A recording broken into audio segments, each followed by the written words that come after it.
bersama saya Deborah Talo, peserta pelatihan dasar CPNS Angkatan ke-10 Puslapbang KDOD Samarinda.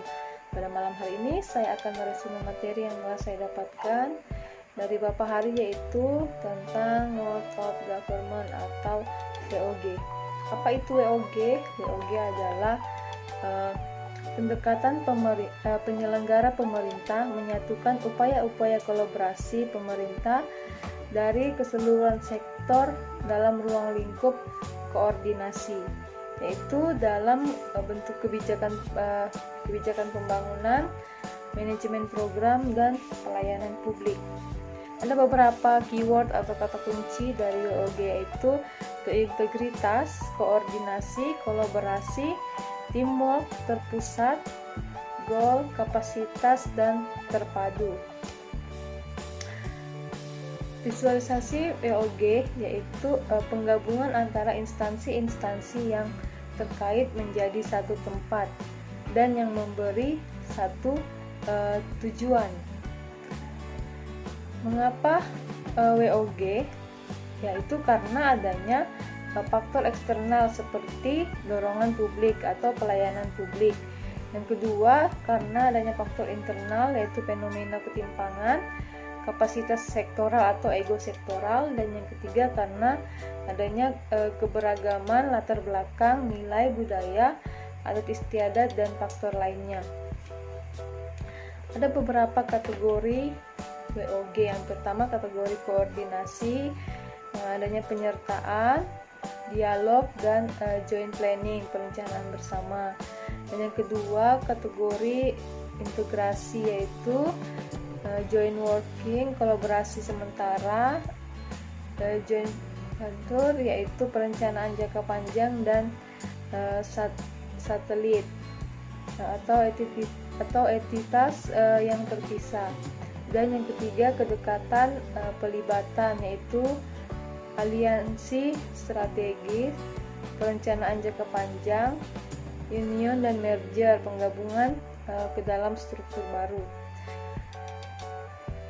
Cara dilaksanakannya WOG yaitu yang pertama, penguatan koordinasi antar lembaga, yang kedua, membentuk lembaga koordinasi khusus, dan yang ketiga, membentuk gugus tugas, dan yang keempat, kualisasi sosial.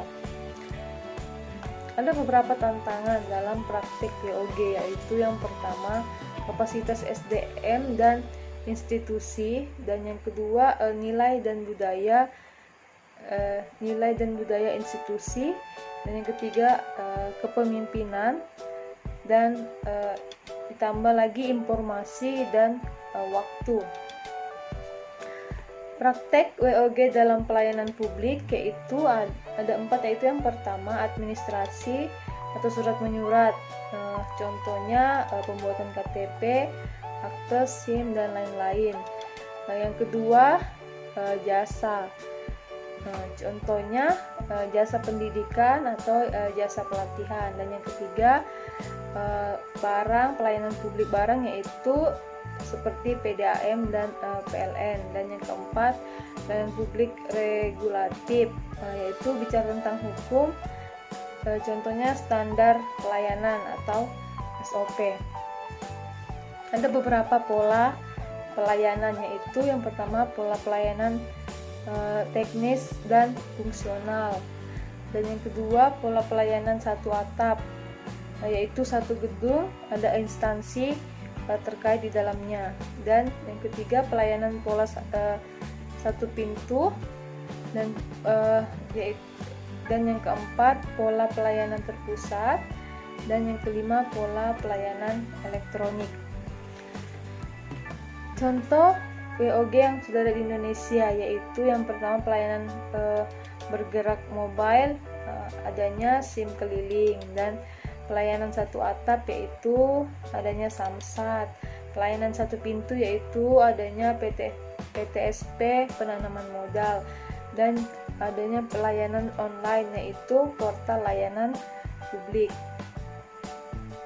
Prasyaratnya, best practice-nya yaitu yang pertama, budaya filosofi, Yang kedua, cara kerja yang baru. Dan yang ketiga, akuntabilitas dan insentif. Yang keempat, cara baru pengembangan kebijakan, mendesain program dan pelayanan melalui pendekatan.